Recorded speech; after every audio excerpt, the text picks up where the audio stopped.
Hari ini santri kena isu baru maneh memperbudak santri.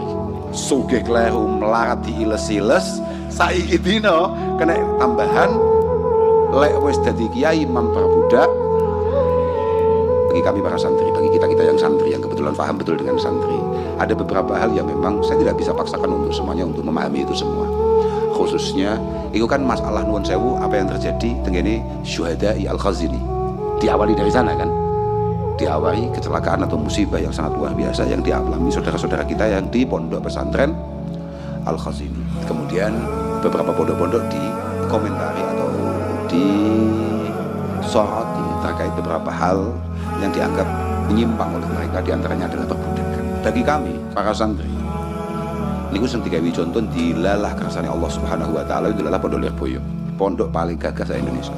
Karena di sana ono kerja bakti yang biasa disebut oleh para santri yang namanya rohan, itu diupload dengan penuh kebanggaan oleh para santri. Paham?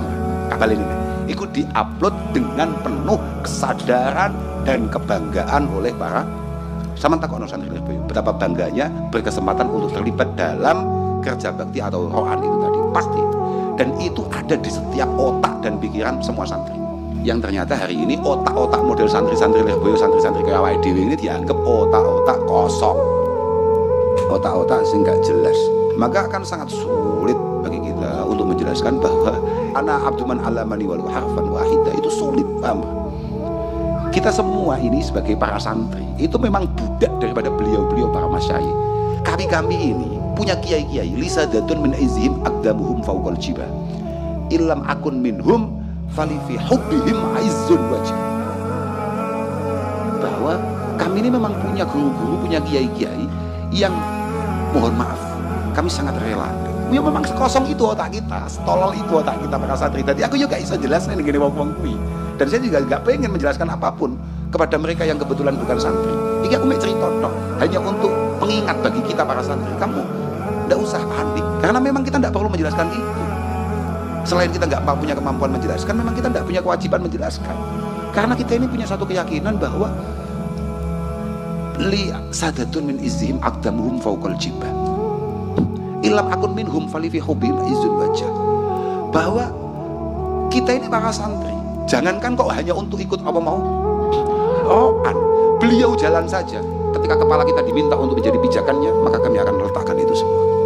Panjenengan-panjenengan yang di luar sana yang kebetulan buatan santri saya itu, memang kami santri-santri itu ya setolol itu dalam cinta kami terhadap para guru-guru kami, karena kami tahu betul artinya kami ini dari awal ngerti betul bahwa ilam akun minhum, kalau memang kami tidak ditakdirkan untuk kemudian memiliki apa yang beliau miliki, kita tidak ditakdirkan menjadi seperti beliau-beliau, paling tidak kita hanya mencintai atau bahkan berkesempatan meladeni, itu istimewa banget menurut kami. Dan itu sulit diterima, paham? Itu sulit diterima dan memang nggak bisa diterima, memang nggak gampang diterima. Yo, otot apa kena ditompo. Ada satu hal yang tidak bisa kita jelaskan kepada mereka, bahwa santri itu selalu punya satu keyakinan sing jenengi barokah, paham? Sing jenengi barokah. Dan itu sangat sulit untuk kemudian kita ceritakan atau kita tampilkan kepada orang-orang yang kebetulan belum pernah menjadi santri. Kami mengerti bahwa kalau kami pas lagi menjadi santri, ini kok momentum sih memang kami nantikan untuk kemudian kami terlibat di sana. Mergo idza aradallahu bi 'abdin khaira razaqahu khidmatas salihin wal ahyar. Itu Imam Ghazali, paham? Ketika kita ini memang takdirnya berhasil, ketika santri itu dilalah ditakdir Allah Ta'ala jadi santri sing hasil, maka dia akan dikasih kesempatan oleh Allah untuk ngeladeni wong-wong solih, wong-wong istimewa. Dan mohon maaf, ribuan santri Lirboyo itu tidak semuanya punya kemampuan, kesempatan untuk berkhidmat langsung kepada para masyayikh. Dan saya pikir mereka akan habis-habisan untuk memiliki secuil kesempatan berkhidmat lewat peroanan. Dan itu pun yang terjadi di pelosok atau dimanapun. Gak ono sini perintah. Di pelosok pun selalu dilarang. Tapi beliau-beliau as-salihin wal ahyar itu adalah satu kesempatan di mata para santri. Kapan ini nih? Beliau-beliau as-salihin wal ahyar, beliau-beliau para ulama itu kalau di mata para santri adalah kesempatan besar. Paham? Nah, ketika dia tidak bisa mendekat untuk mengabdi secara langsung, maka ro'an-ro'an adalah satu di antara sekian banyak solusi menterlibatkan diri sebagai khadimul ma'had, khadimul masyayikh. Faham gak sampean?